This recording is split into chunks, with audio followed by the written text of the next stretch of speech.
there's the goat. Come on in, Leo, before they get out. Let's go in. Hello, buddy. That's Astrid and her baby, little girl. Oh, cute. She's just learning how to walk, Leo. Aww, so cute. Little tail wiggling. Is that the umbilical cord? Yeah. Whew. And then So what cleans that up, Dana? you can put some iodine on it, or the mom will clean it as well. You can see she's still, you can see by her backside that she hasn't passed her placenta yet. Like she still has the afterbirth. Freya and her baby. They're so cute.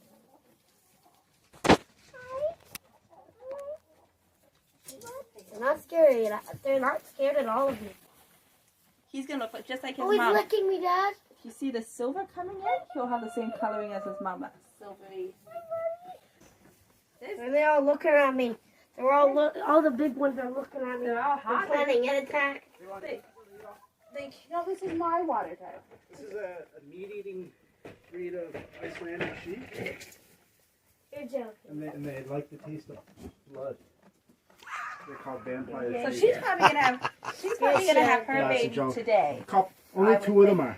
What's that, Dana? She's The rest probably are gonna have her Icelandic. babies Those are today. Transylvanian Oh, really? vampire sheep. Do you see, like she's pretty. Her boobs are That pretty one full. that your dad's looking at. Okay. Yeah, you get. And So this is your Icelandic? These are all Icelandics. except Right for that here? big one, that's a Transylvanian vampire sheep. The goats aren't Icelandic, but all the sheep are purebred Icelandics. We're doing our first interview on the channel, and we're here with friend and supermom and homesteader Dana, and we're going to talk about Icelandic sheep today. So I'm going to just ask you, I guess, to start off, why you got into the breed, Dana. Well, we first got into the Icelandic sheep because we were told that they were a awesome three-purpose breed. So you have they're good for meat, they're good for milk, and they have absolutely beautiful wool. So that was what inspired us originally to get them. We since have discovered that they don't necessarily are not easy milkers, and that we're not too interested in working with the wool, but they still have all these options if those are things that you are interested in. Okay, when you say not easy milkers, what's... Well, they supposedly do have delicious milk and are quite productive, but anyone who tries to wrestle a sheep onto a milking stand has more patience than I do, because they are just flightier and they don't like to be separated from the rest of the flock, so they're not necessarily easy to coax. We since then got Minnie here, our milk goat, and she comes by your name and jumps up on that stand, and to us that is just much easier than trying to chase sheep to milk. Okay. So the goats are easier to milk than the Icelandic Way sheep. easier. And this is a goat? Yeah. I don't know my animals very well. This is Minnie. We're learning. Yeah, this is Minnie, yeah. The difference between goats and sheep, what would you say are the pros and cons between the two? I would say we have both because we like them for different reasons. The goats are easier to handle. They're easier to lead. They are more, I'm not going to say friendlier, but they do just appreciate to just come with you. And they're easy to handle and coax. The sheep, although flightier, I find them a lot hardier. They thrive on just grass. They don't need a bunch of grain to keep weight on. We're talking The sheep. the sheep My now? sheep. They don't need a lot of food. They eat grass. Okay. They eat grass, they go in the pasture, and they get beautiful and fat and happy on pasture, as the goats that need quite a bit of grain to keep healthy. Okay. We also prefer the taste of lamb meat versus the goat meat, so that is another plus for us for keeping. Okay, so this is a goat here. What type of goat are they? This is a Saanen. Minnie is a purebred Saanen, and then he would be considered a mini Saanen. So he is a Saanen bred to a Nigerian dwarf. Oh, he's so cute, this guy. Yeah. They like you.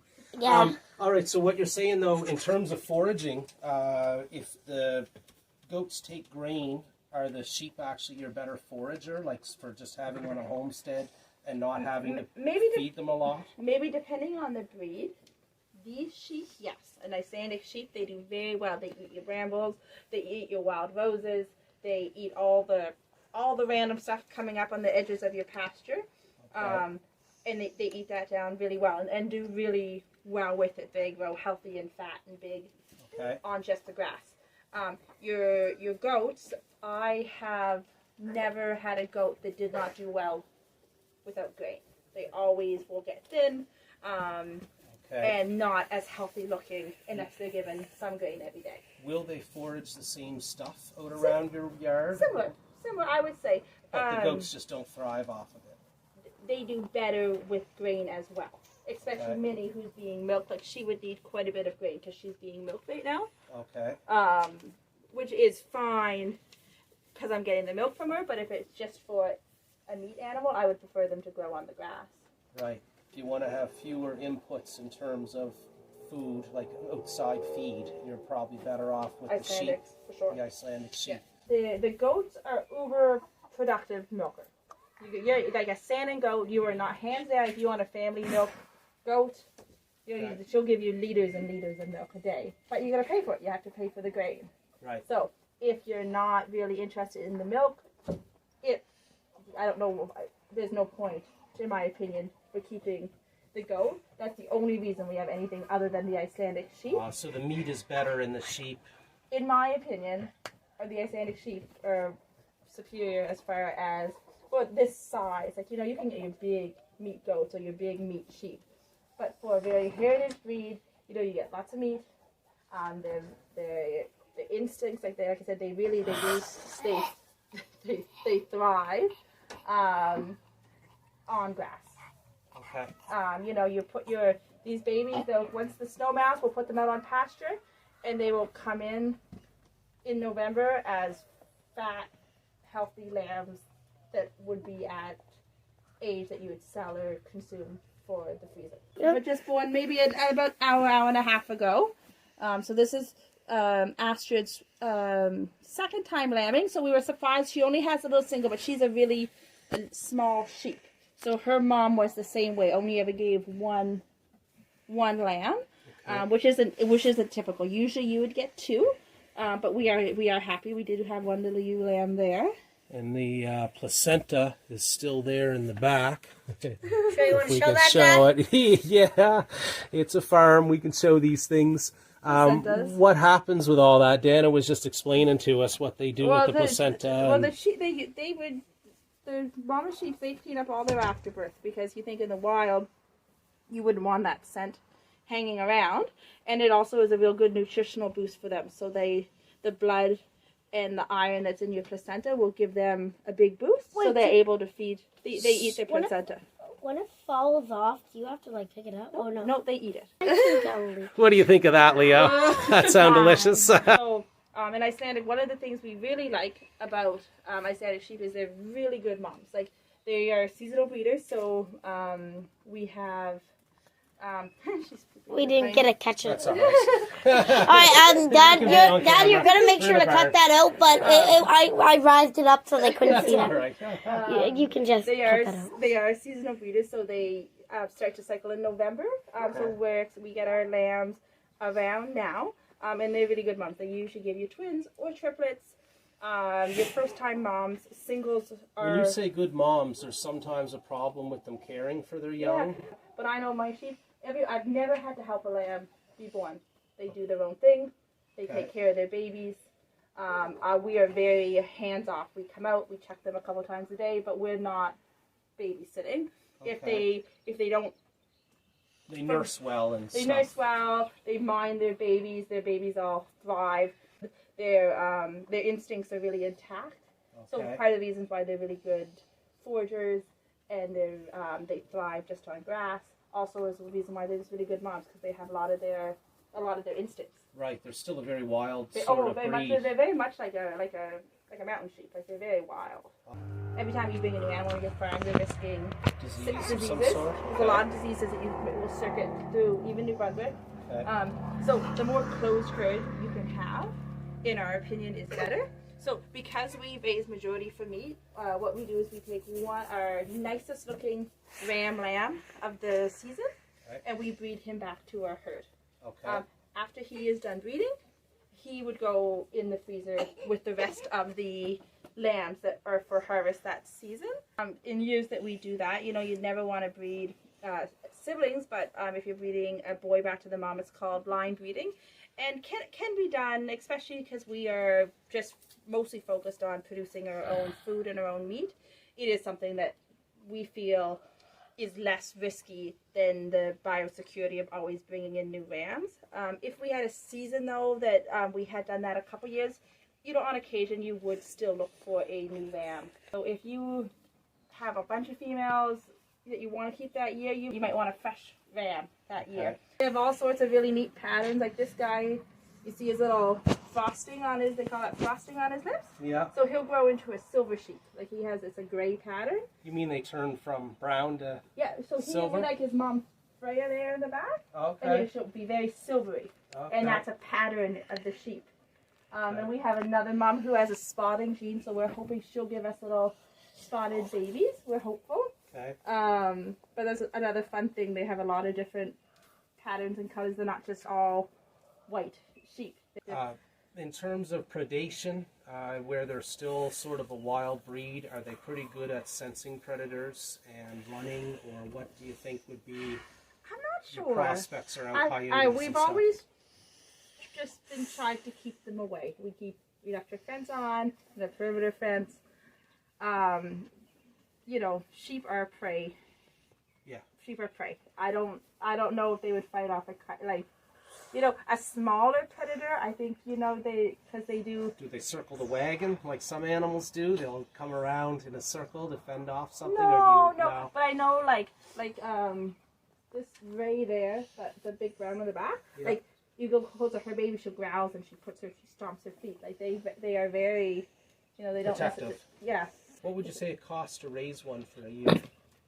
Oh, we have the numbers down. I think, depending on the cost of hay, right?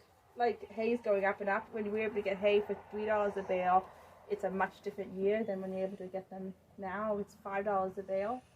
Okay. So I mean, but for our group of like 8, 9 animals right now, we're given a full bale of hay a day. So you have to give that 6 months of the year. $5 a day. Okay, 30 days, $150. So. And times by 6 would be 900 bucks. Yeah. Okay. Yeah. So we got part of our hay Quick last with the year. So, and a hay of 9 sheep, so $100 a year to raise sheep. a sheep. All right, If so you that's have not bad. if you have pasture. Okay. And then what would they cost normally to get into the Icelandic breed? If you were to buy? Right now, non-registered sheep, like the females are going for about $400 a ewe lamb, like a 12 weeks old when they wean, or about $350 for a male. Now, if you're looking to buy rams, you know, good genetic rams can cost you $1,000 if you're looking for the fancy stuff. Okay. But I think the ram lambs I've seen them about $350 at the small size is about what I've seen them priced at. And then your mature moms can go, you know, as much as you want to spend. If you're looking for fancy genetics, you can spend a whole lot. But, you know, starting around $400 is pretty typical. Okay, so... And there's other costs to raising them as well. You know, if you need vet attention, minerals. Like we do very little grain, so that's not a big cost for us. But for bedding, fencing, you know, there's definitely a side price. But I find their day-to-day cost really isn't too bad if you have pasture to raise them in the summer as well. Do they ever escape their fence? Are they easy to contain? Say between the goats and the sheep, which one's easier to keep? I think it's really animal dependent. Like we've had goats that we could not fence. These sheep, they do not do well on, my group don't do well on strands of electric. We tried 5 and they were still getting out. Ooh, so they'll jump, will they? No, they push through because they're insulated, right? If they can get their nose through, then they're fine. So I see the fur keeps them from really feeling it. Yeah. And they'll push through. Okay. But they do well on the netting. So the checker. Like a fishnet kind of thing that they put up, okay? Yeah, so we use that. Now, Dana has already cleared acreage here in nice fields. Leo and I are in a much more forested area, and we're trying to reclaim woods to make into pasture land. Yeah, because we're looking at teaming up pigs and either goats or sheep to come through areas and reclaim. So I know the pigs will root and till a lot, but above ground, in order to get all of the brush and stuff actually cut down to ground level, I think this is where sheep or goats or something we're hoping will come in. Thank you, Dana, for the long interview we've put you through today. You edit out all my stuttering and it'll be great. Yeah, no, you did great. I hope you guys enjoyed this. Anybody who's looking into getting either goats or sheep for their homestead or their farm, gives you a little bit of insight into the Icelandic breed, because they are a bit of a rare breed. And so maybe there's not a lot of information out about that. And now Leo and I have to make a decision as to what path we're going to go down and what type of animals we're going to put on our land this year. So thank you for watching. Like and subscribe. Anything, Leo? Absolutely nothing. No? Did you like seeing the animals today? Yeah, the camera didn't see it, but I don't think. What were they doing over there that was grossing you out? Just don't show. The placenta. The placenta over there? Guys, you can just look it up if you want to see it, but no.